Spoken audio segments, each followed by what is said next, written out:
ভৌগোলিক তথ্য অনুসৰি 26.14 ডিগ্ৰী নৰ্থ আৰু 91.77 ডিগ্ৰী ইষ্টৰ দিশত আমাৰ মৰমৰ নৰ্থ ইষ্টখন অৱস্থিত আৰু তাৰে 246খন গাঁও আৰু 352 বৰ্গ কিলোমিটাৰ মাটিকালিৰ বিশিষ্ট এই অন্যতম স্বৰ্গখনেই হৈছে মাজুলী আৰু এই স্বৰ্গময় মাজুলীখনেই হৈছে পৃথিৱীৰ ভিতৰতে সৰ্ববৃহৎ নদীদ্বীপ।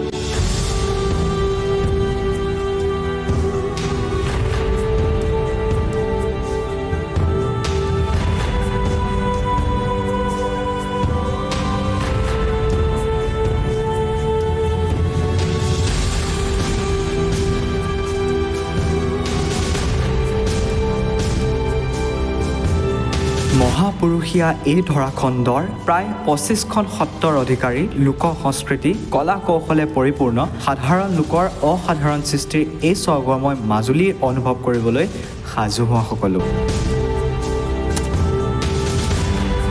য'ত আমি দেখিবলৈ পাম মাজুলীলৈ যোৱা পথ ভিতৰৰ সৌন্দৰ্যৰ লগত ইয়াৰ সাধাৰণ লোকসকল তেওঁলোকৰ ৰীতি নীতি তবত মানিব লগা মুখাশিল্পৰ লগতে এই মাজুলীৰ লোকসকলে তেওঁলোকৰ এই বানপানীৰ সময়ছোৱাত কৰা যুদ্ধবিলাক আৰু আমি দেখিবলৈ পাম বিভিন্ন ধৰ্মাৱলম্বী লোকসকলৰ লগতে এই ভূখণ্ডৰ অপূৰ্ব অসাধাৰণ সৃষ্টি।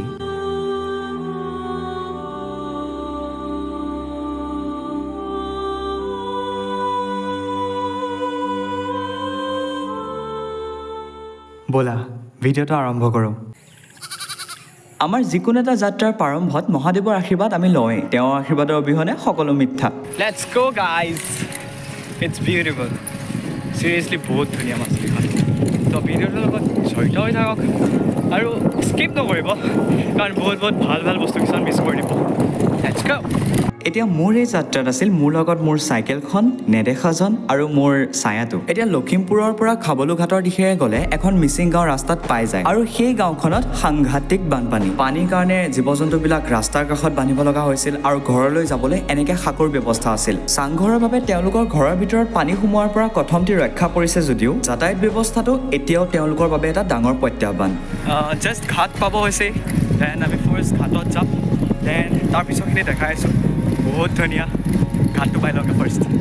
চবতকৈ ভাল লগা বস্তুটো হৈছে ইয়াত থকা গছখিনি, মোৰ ওপৰত চব গ্ৰীণে দেখা পাব। প্ৰকৃতাৰ্থত এইডোখৰ পৰা মাজুলীৰ সুগন্ধ পোৱা যায়েই। এনেদৰে আহি প্ৰায় 12 কিলোমিটাৰ চাইকেল চলোৱাৰ পিছত মই আহি উপস্থিত হ'লোহি খাবলুঘাট আৰু এইটো অঞ্চলত যোৱা কেইদিনমান ধৰি নেৰানেপেৰা বৰষুণৰ ফলত সাংঘাতিক পানী। বিশ্বাস কৰিবলৈ টান হ'ব যদিও ইয়াৰ তলত এটা ৰাস্তা আছে যোনটো নেকি খৰালি কালত গাড়ী মটৰ যান বাহন এই সকলোবোৰ চলাচল কৰিব পাৰে, কিন্তু বানপানীৰ এই তাণ্ডৱ নৃত্যৰ কাৰণে বৰ্তমান যাতায়াতৰ বাবে এটাই সাধন, সেয়া হৈছে নাও ব্যৱস্থা।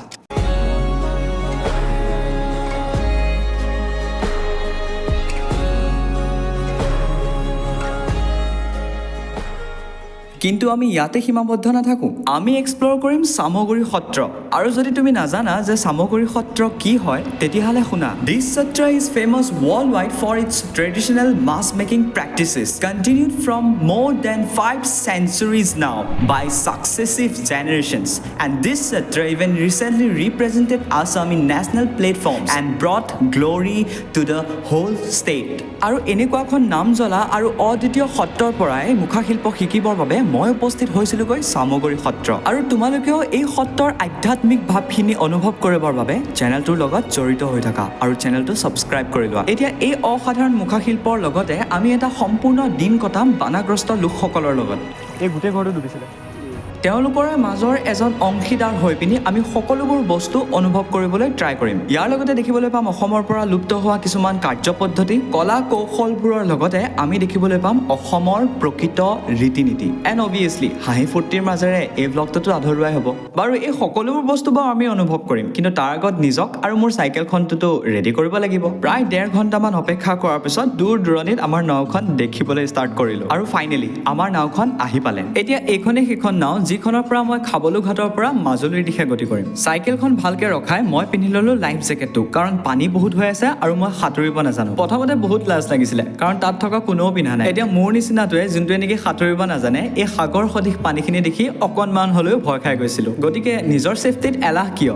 আৰু মোৰ কাৰণে ব্ৰহ্মপুত্ৰৰ এই পৰিৱেশটি কোনো স্বৰ্গতকৈ কোনো গুণে কম নাছিল। সেইটো সময়ত যেনিয়ে চকু ফুৰাইছিলো তেনিয়ে দেখা পাইছো কেৱল পানী আৰু পানী। দূৰ দূৰণিলৈ যদি লক্ষ্য কৰা হয়, তেন কেইজোপামান গছৰ লগতে পানীখিনিয়ে যেন আকাশখন চুইছেগৈ, এনেকুৱা এক বিস্ময়কৰ অনুভৱ মোৰ হৈছিল। বছৰটোৰ ভিতৰত এনেকৈ কেইটামান বিশেষ দিন মই মোৰ নিজৰ নামত কৰিব বিচাৰো, আৰু এই বিশেষ দিনটোৰ কাৰণে মই গোটেই বছৰটো অপেক্ষা কৰা বুলি ক'লেও ভুল নহ'ব। আৰু বছৰটোৰ সকলোবোৰ ছেভিংছ মই এই বিশেষ দিনকেইটাৰ কাৰণেই সাঁচি থওঁ। মায়ামোহ আৰু চিন্তাৰে আৱৰা জীৱনৰ এই চিলেবাছবোৰৰ পৰা আঁতৰি মই এই বিশেষ দিনকেইটাক নিজক প্ৰকৃতিক সঁপি দিওঁ, যি প্ৰকৃতিৰ পৰা জীৱনৰ সমস্যাবোৰ সমাধান কৰা কৌশল বিচাৰিবলৈ আৰু নিজৰ ভাৱধাৰাবোৰ আৰু অলপ ইম্প্ৰুভ কৰি নিজৰ বেষ্ট ভাৰ্চনটো গঢ়িবলৈ চেষ্টা কৰোঁ। এইদৰে নদীৰ মাজত নিজৰ অনুভৱবোৰ সোঁৱৰি আৰু মোৰ ফোনৰ কেমেৰাত তোমালোকৰ কাৰণে ফুটেজবিলাক ধৰি ৰাখি ফাইনেলি আমি পালোগৈ ইটো পাৰ। মই এইপাৰে আহি পালোহি বৰ্তমান। এতিয়া আছে লুইত ঘাটটো। লুইত ঘাটত নাও আগতে আছিলে, বাট এতিয়া দলং আছে। তাৰ এনভাইৰনমেণ্টটো বহুত ধুনীয়া, নাজানো কেলে কিবা এটা ইম'শ্যন আছে মোৰ ভাগৰ তাত, তো তাত লগ পাই আছোঁ। লুইত ঘাট দলংখন পোৱাৰ আগত এনেকুৱাকে আৰু এখন নতুন দলং বনাইছে, য'ত নেকি বহুত ধুনীয়া লাগে, বিশেষকৈ তাত বলি থকা বতাহবোৰ। মাজুলীৰ দিশে কেতিয়াবা আপোনালোক গ'লে খন্তেক ইয়াত ৰখিব, বৰ ভাল লাগে। পিছে মইহে ৰখিব নোৱাৰিলোঁ, গধূলি হৈ আহিছিলে যে।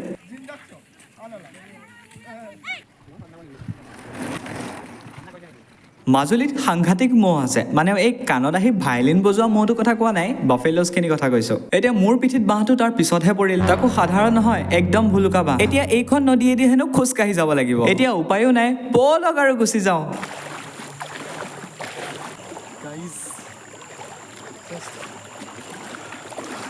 এটা টাইম এনেকুৱা হৈছিলে য'ত নেকি মোৰ হেণ্ডেল লাগে পানী। চিৰিয়াছলি এইটো শুট হয়। চাইকেল ইফালে গুচি গৈছে।